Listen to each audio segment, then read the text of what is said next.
Hi everyone, welcome to egg guide for TGPSC exams. ఈ వీడియోలో మనం సాహిత్య గ్రంథాలయ ఉద్యమంలో భాగంగా మనం 36 బిట్ నుంచి డిస్కస్ చేస్తామండి. మనం ప్రీవియస్ వీడియోలో ఇదే టాపిక్లో 35 బిట్ దాకా డిస్కస్ చేసాము. మనం 36 బిట్ చూసుకుంటే కనుక ఆది హిందూ లైబ్రరీ మనకి ఎప్పుడు ఏర్పాటు చేయబడింది? 36 బిట్ వచ్చేసరికి మనకి ఆది హిందూ లైబ్రరీ అండి.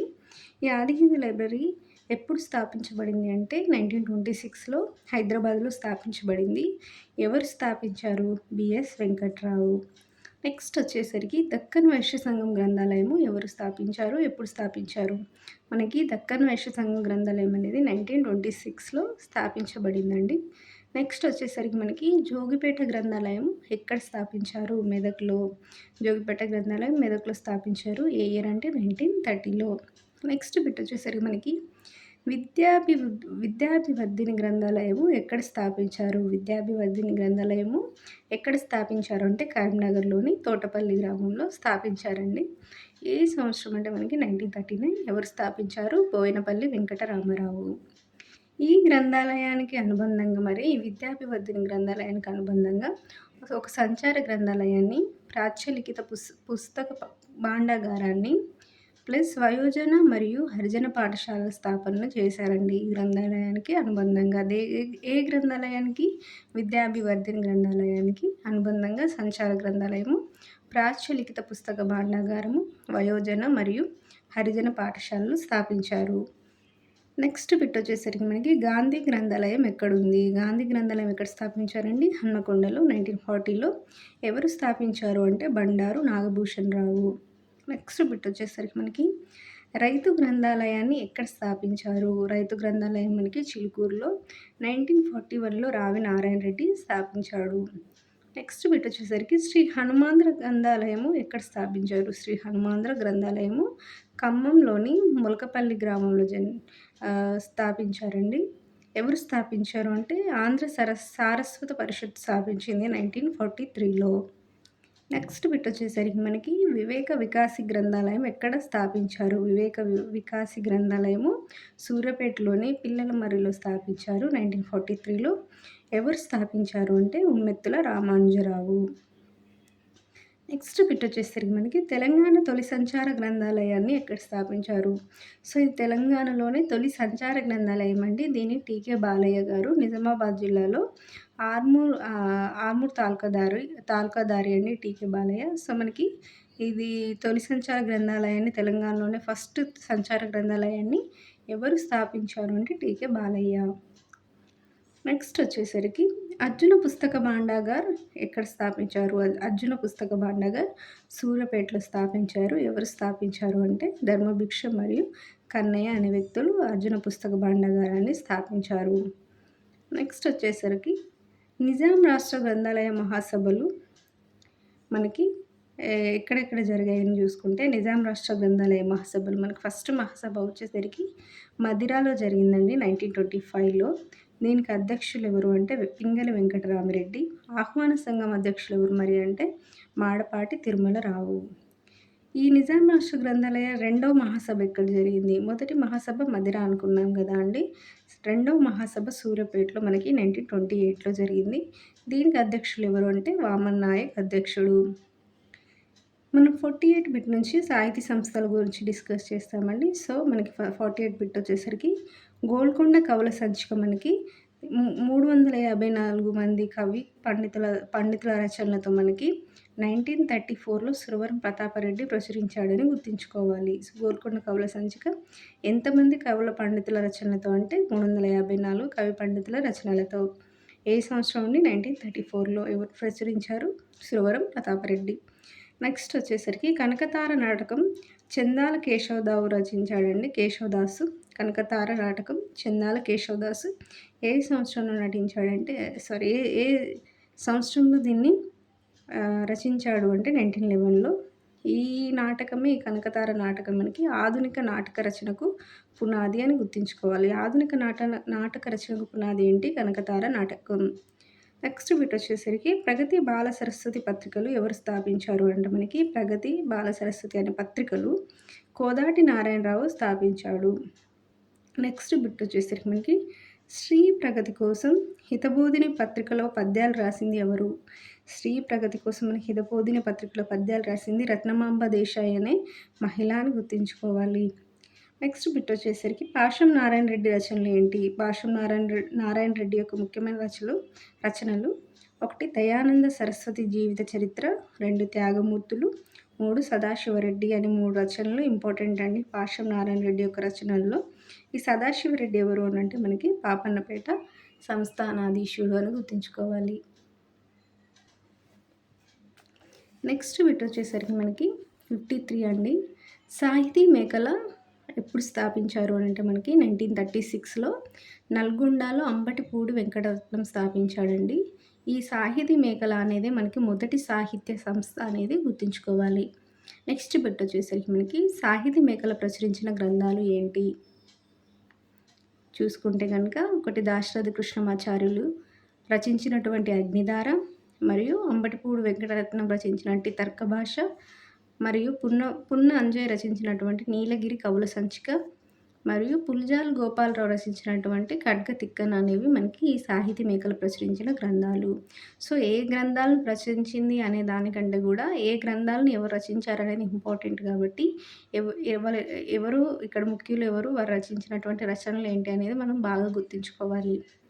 నెక్స్ట్ బిట్ వచ్చేసరికి సాధనా సమితి మనకి 1939లో ఏర్పాటు చేయబడింది. దీని యొక్క స్థాపకులు ఎవరు అని అంటే మనకి బూర్గుల రంగనాథరావు, భాస్కర భట్ల కృష్ణారావు, వెల్దుర్తి మాణిక్యరావు. వీరు ముగ్గురు మనకి సాధన సమితిని 1939లో స్థాపించారు. నెక్స్ట్ బిట్ వచ్చేసరికి సాధన సమితి ప్రచురణలు ఏంటి? మరి ఈ సాధన సమితి ప్రచురణలు ఏంటి అంటే మనకి దేవులపల్లి రామాంజరావు యొక్క నవ్య కవిత నీరాజనం, నెక్స్ట్ బూర్గుల రంగనాథరావు యొక్క వాహ్యాలి, నెక్స్ట్ భోగి నారాయణమూర్తి యొక్క పరీక్షా చదువు, గాదిరాజు వెంకటరమణయ్య యొక్క భోజరాజు అనే రచనలు మనకి ఈ సాధన సమితి ప్రచురించిన వాటిలో ముఖ్యమని గుర్తుంచుకోవాలి, ముఖ్యమైనవని. నెక్స్ట్ మనకి అనాగ్రంథమాల ఎవరు స్థాపించారు అంటే కేసీ గుప్తా. ఎవరు స్థాపించారు? కేసీ గుప్తా. ఏ సంవత్సరం? 1939లో. మరి అనాగ్రంథమాల యొక్క తొలి ప్రచురణ ఏంటి అంటే హైదరాబాద్ రాజ్యాంగ సంస్కరణలు అనేది తొలి ప్రచురణ. 1943లో కాళోజీ కథలను ప్రచురించింది ఇదే అనాగ్రంథమాల మనకి. ఏ సంవత్సరంలో? 1943లో కాళోజీ యొక్క కథలను ప్రచురించింది. అందులో ముఖ్యమైన ఏంటంటే మనకి ఈ కాళోజీ కథల్లో ముఖ్యమైనది మనమేనయం, నెక్స్ట్ తెలియక ప్రేమ తెలిసి ద్వేషము మరియు విభూతి. ఈ మనమేనయం అనేది మనకి దేని గురించి తెలియజేసింది అంటే పశుహింస గురించి తెలియజేసిందండి. తెలియక ప్రేమ తెలిసి ద్వేషం అనే రచన మనకి కుల వివక్షత గురించి తెలియజేసింది అనేది గుర్తుంచుకోవాలి. నెక్స్ట్ బిట్ వచ్చేసరికి మనకి దేశోద్ధారక గ్రంథమాల ఎవరు స్థాపించారు? వట్టికోట అల్వార్ స్వామి. ఏ సంవత్సరంలో? 1938లో. మరి దేశోద్ధారక గ్రంథమాల ప్రచురించింది ఏంటి అంటే మనకి కాళోజీ రచించినటువంటి నాగొడవ, సురవరం ప్రతాపరెడ్డి రచించినటువంటి ప్రజాధికారములను మనకి దేశోద్ధారక గ్రంథమాల ప్రచురించిందని గుర్తుంచుకోవాలి. నెక్స్ట్ వివేకవర్ధిని పరిషత్తు మనకి ఎవరు స్థాపించారండి? వివేకవర్ధిని పరిషత్తు సురవరం ప్రతాపరెడ్డి 1941లో స్థాపించాడు. దీని యొక్క ప్రచురణలు ఏంటి? వివేకవర్ధిని పరిషత్తు యొక్క ప్రచురణలు సురవరం ప్రతాపరెడ్డి రచించినటువంటి రామాయణ విశేషాలు, మృత్యు సిద్ధాంతము, ఆంధ్ర ప్రతాపరుద్ర యశోభూషణం అనేవి మనకి వివేకవర్ధిని పరిషత్తు యొక్క ప్రచురణలు. నెక్స్ట్ బిట్ వచ్చేసరికి మనకి ఆంధ్ర సారస్వత పరిషత్తు మనకి 1943లో హైదరాబాద్ రెడ్డి హాస్టల్ సమావేశంలో నిజాం రాష్ట్రాంధ్ర సారస్వత పరిషత్తు ఏర్పాటు చేయబడిందండి. సో మనకి ఆంధ్ర సారస్వత పరిషత్ ఏర్పాటు మనకి 1943లో జరిగింది. దీని ఏర్పాటు క్రమం ఎలా ఉందంటే మనకి ఫస్ట్ హైదరాబాద్ రెడ్డి హాస్టల్ సమావేశం జరిగిందండి. ఆ సమావేశంలో మనకు నిజాం రాష్ట్రాంధ్ర సారస్వత పరిషత్తు అనేది ఏర్పాటు చేయబడిందని గుర్తుంచుకోవాలి. దీని స్థాపకులు ఎవరు మరి అంటే మాడపాటి హనుమంతరావు, దేవులపల్లి రామాంజరావు, బూర్గుల రంగనాథరావు. వీరు ముగ్గురు ఈ నిజాం రాష్ట్రాంధ్ర సారస్వత పరిషత్తు యొక్క స్థాపకులు. నెక్స్ట్ బిట్ వచ్చేసరికి మనకి ఆంధ్ర సారస్వత పరిషత్తు ఫస్ట్ మహాసభ ఎక్కడ జరిగింది? సో ఆంధ్ర సారస్వత పరిషత్ ఫస్ట్ మహాసభ మనకి రెడ్డి హాస్టల్లో 1943లో మనకి లోకానంది శంకర్ నారాయణరావు యొక్క అధ్యక్షతన జరిగింది ఫస్ట్ మహాసభ అని గుర్తుంచుకోవాలి. నెక్స్ట్ బిట్ మనకి ఆంధ్ర సారస్వత పరిషత్తు ఫస్ట్ వార్షికోత్సవ సభ ఎప్పుడు జరిగింది అంటే ఇది నార్మల్ సభ అండి. వార్షికోత్సవ సభ వచ్చేసరికి మనకి వరంగల్‌లో 1944లో జరిగిందని గుర్తుంచుకోవాలి. నెక్స్ట్ బిట్ వచ్చేసరికి 1949లో నిజాం రాష్ట్ర పదం తొలగించి ఆంధ్ర సారస్వత పరిషత్తుగా మార్పు చెందింది ఎప్పుడు అని అంటే మనకి 1949లో. మనకి ఫస్ట్ ఏర్పడినప్పుడు నిజాం రాష్ట్రాంధ్ర సారస్వత పరిషత్తుగా ఏర్పాటయిందండి. సో, ఇక్కడ మనం నిజాం రాష్ట్రం అనే 2 పదాలను తీసేస్తే మనకి ఇక్కడ మిగిలేది ఏంటంటే ఆంధ్ర సారస్వత పరిషత్తు కదా! అదే ఇప్పుడు మనం డిస్కస్ చేసుకునే ఆంధ్ర సారస్వత పరిషత్తు. ఫస్ట్ ఏర్పాటు చేయబడినప్పుడు నిజాం రాష్ట్రాంధ్ర సారస్వత పరిషత్తుగా పేరుండేది.